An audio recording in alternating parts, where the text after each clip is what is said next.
सन 2016 चातुर्मास मध्य प्रदेश की राजधानी भोपाल में गुरुवर आचार्य श्री का स्थापित हो रहा है। विशेष बात यह है कि महापुरुष जब भी कोई कार्य करते हैं तो उसमें उनका दूरदर्शी सोच भी होता है।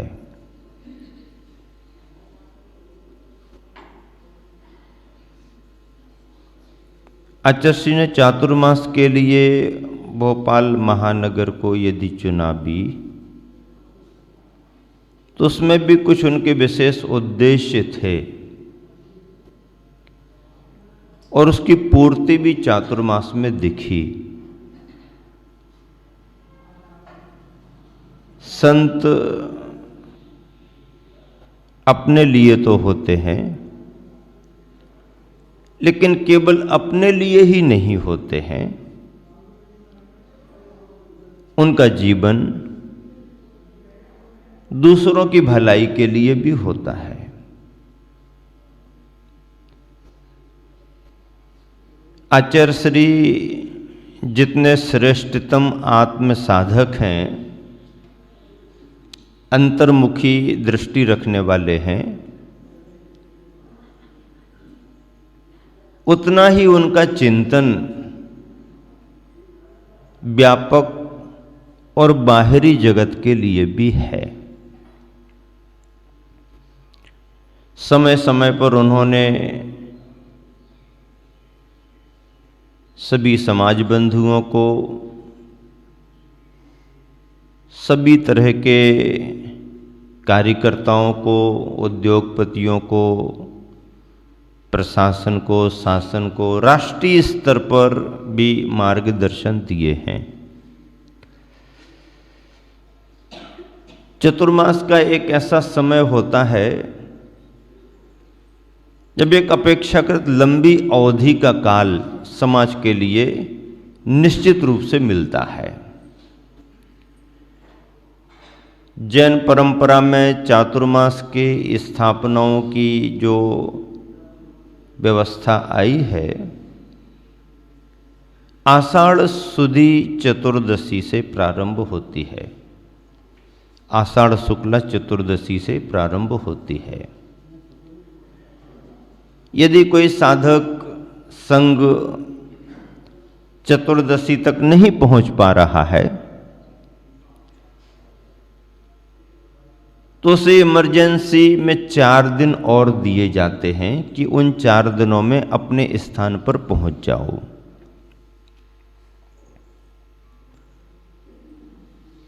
प्राय करके चतुर्दशी को स्थापना कर ली जाती है।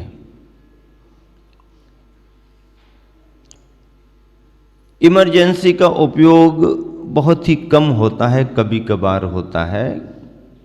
किसी परिस्थिति में कोई करे तो निषेध नहीं है, अन्यथा विधान तो यही है कि चतुर्दशी को क्या उसके पहले ही पहुंच करके सब देख लो और अपना चातुर्मास स्थापित कर लो।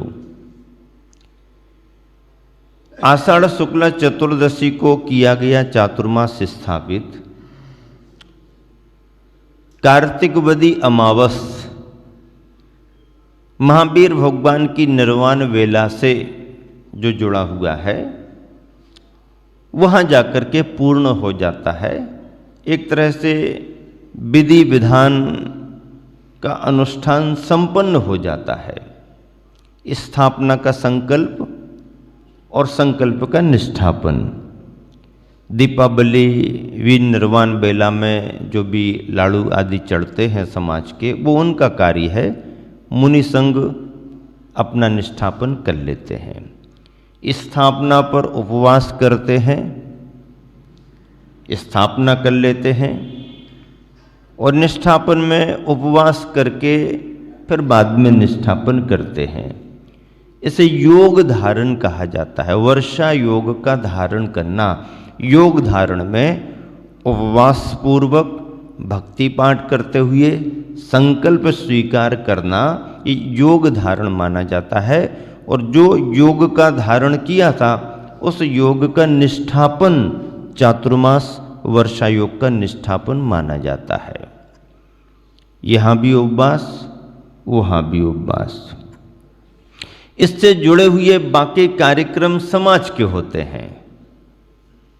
विधि संकल्प नियम मुनि संघ के अपने होते हैं। फिर समाज की अपनी व्यवस्थाओं में क्या करना, कैसा करना, समारोह, फिर कलश लाओ, फिर ऐसा करो, फिर वैसा करो, ये सब बात की बातें हैं। इनकी कोई यथार्थ में ज़रूरत नहीं है। ये मांगलिक और समाज की आवश्यकताओं के लिए होते हैं।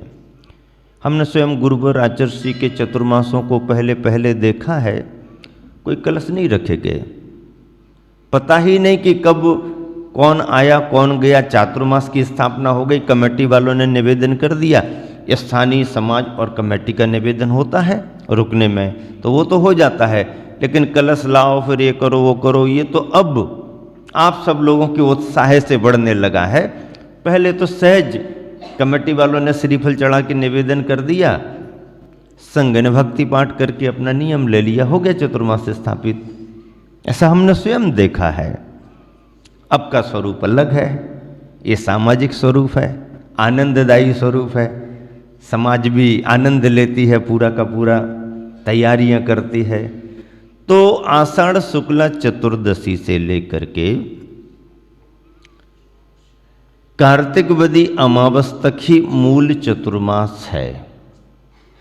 हालांकि कोई कोई अष्टानिक से अष्टानिक तक करें तो भी कोई ऐसी बाधा नहीं है। कुछ दिन पहले भी यदि नियम बना लें तो कोई बाधा नहीं है कि उसी तारीख को नियम बनाए, नहीं, उसके पहले कुछ बना लें अष्टानिक से तो भी कोई बाधा नहीं है। लेकिन आगे ज़्यादा समय बिताए ना। श्रावण वदी चौथ चतुर्थी तक तो कहीं ना कहीं रुकना ही पड़ेगा, इमरजेंसी 4 दिन का उपयोग करके। पंचमी से तो संकल्प शुरू हो ही जाएगा। श्रावण वदी पंचमी से संकल्प शुरू हो जाता है। इस तरह मूल में वर्षा योग 2 माह का होता है। साहुन और भादों का महीना वर्षा योग का होता है। फिर उसके बाद में थोड़ा सा मौसम की साम्यता आने के लिए और जो भी कार्य विस्तारे गए उनका समापन करने के लिए श्रावकों को जो भी लाभ दिया जा रहा है उसको पूरा करते हुए दीपावली तक सब अपना फिनिश कर दिया जाता है। और फिर घंटियां बजाना शुरू कर दी जाती कि भाई ऐसा वैसा समय अब कम है, जल्दी जल्दी जिसको जो भी करना है करो। पिछी परिवर्तन होते ही सब फ्री हो जाते हैं। सामाजिक समारोह में स्वरूप अलग भी बना लिए जाते हैं। कई बार चतुर्दशी को स्थापना कर लेते हैं, लेकिन चतुर्दशी मान लीजिए वर्किंग डे में पड़ गई, अब आपको चाहिए रविवार छुट्टी का दिन, तो संघ को निवेदन करते हैं गुरुदेव रविवार के दिन हम समारोह करेंगे, छुट्टी का दिन है, सबको सुविधा रहेगी। तो कलश आदि की स्थापना वो सामाजिक समारोह के रूप में भले ही रविवार छुट्टी आदि में कर दी जाए, बाकी अपनी विधि कर ली जाती है। निष्ठापन भी अपना हो जाता है। बाद में फिर आप पिछी परिवर्तन के समय कलश वापसी आपसी ये करो वो आपका अपना विषय है। ऐसा क्रम चलता है। तो इस तरह से मूल तो 2 माह का वर्षा योग है और इस वर्षा के योग में अहिंसा जीव दया को विशेष ध्यान में रख कर के संघों को एक जगह रुक करके उसी स्थान पर अपने चर्या करते हुए अपना स्वाध्याय अपनी साधना करने का विधान है और जन समुदाय जो भी उपस्थित होता है उसको लाभ देने का विधान है। ऐसा ये वर्षा योग का क्रम है। वर्षा योग में रुकने की अनिवार्यता है, हमने पहले बताया था। ग्रीष्म और शीतकाल में गमन भी करते रह सकते हैं, रुक भी सकते हैं, पर वर्षा के योग में उस रूप में रुकना बहुत जरूरी होता है। इस वर्ष आचार्य श्री का जो महानगर की ओर प्रस्थान हो रहा था, अंदाज सभी का था, सुनिश्चित भी लगभग हो गया था। और भोपाल नगर में मंगल प्रवेश करते हुए प्रवेश भी तो 18 ही तारीख को हुआ था, 8 और 1 9 ही है, खास चतुर्दशी को ही प्रवेश हो गया था। और फिर दिगंबर जैन पंचायत ट्रस्ट कमेटी चौक मंदिर के ही एक तरह से व्यवस्थाओं में हबीबगंज दिगंबर जैन मंदिर भी आता है और भी कुछ मंदिर आते हैं। बहुत पुरानी कमेटी है, पंचायत कमेटी है, सार्वजनिक समाज की है। इस तरह से ये पंचायत कमेटी के उसमें चतुर्मास की रूपरेखा तैयार हो रही थी। मूल नायक भगवान हबीबगंज के आदिनाथ भगवान थे। मंगल प्रवेश करते ही आचर्षी चौक मंदिर की वंदना करते हुए हबीबगंज के लिए आगे बढ़े। ऐसा करते हुए जब स्थापना का समय आया तो भी एक अच्छा गणित बिठाला गया और 5-7 कलश तक का तो सुना था, लेकिन इस बार भोपाल में 9 कलश रखे गए, तो वो 9 का भी अंक जरा जमना चाहिए था। तो इस तरीके से 9 अंक को लेकर के 9 कलश रखे गए। कलश स्थापना का भी सौभाग्य देखो बहुत से परिवार लेते हैं, पर कभी कभी त्यागी वृत्ति भी अपनी इतनी भावना बढ़ा के रखते हैं कि उद्योगपति और सक्षम व्यक्ति उदारता का परिचय देके द्रव्य दान दे के करें तो वो तो अच्छी बात है ही, लेकिन सामान्य परिवार से और अपनी भावना और क्षमता रखने वाला ऐसा त्यागी वृत्ति परिवार, पहला कलश जो रखा गया वहाँ पर अशोका गार्डन के ब्रह्मचारी जय कुमार जी का अपना परिवार था, गृहस्थ ब्रह्मचारी थे, उनके बच्चे ने भी व्रत वगैरह तो लिया। इस तरह से मतलब उस परिवार ने पहला कलश रखा, उसकी भावना थी, उन्होंने पहले से मन बना के रखा था कि आचार्य श्री भोपाल आएंगे और चतुर्मास करेंगे तो कलश तो मुझे रखना है।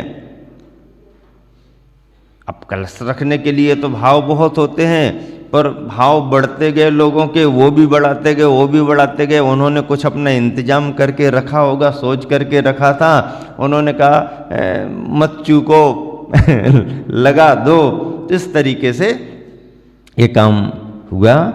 और देखो एक तरह से जो भोपाल कैपिटल पैलेस है उसमें जैन समाज का प्रभाव तो है ही, जैन बहुल इलाका है, लेकिन भोपाल का इतिहास अपने आप में पुराना बहुत अलग तरह का रहा है। जिस समय रियासतें चलती थीं तो उस समय बहुत बड़ी रियासत भी मुगल साम्राज्य को लेकर के भोपाल में रही है और मुस्लिम बंधुओं का बाहुल्य वहाँ बहुत पहले से प्रारंभ से रहा है, उनकी स्टेट रही है।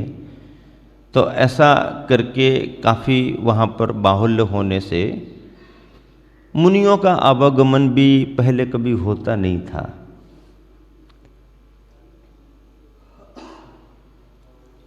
धीरे धीरे जब स्वतंत्रता की स्थिति बनी और राज्यों की व्यवस्था में जब मध्य प्रदेश राज्य को राजधानी के रूप में ये सब तैयारियां हुई तो भोपाल को कुछ विशेष प्रयोजनों से चुना गया।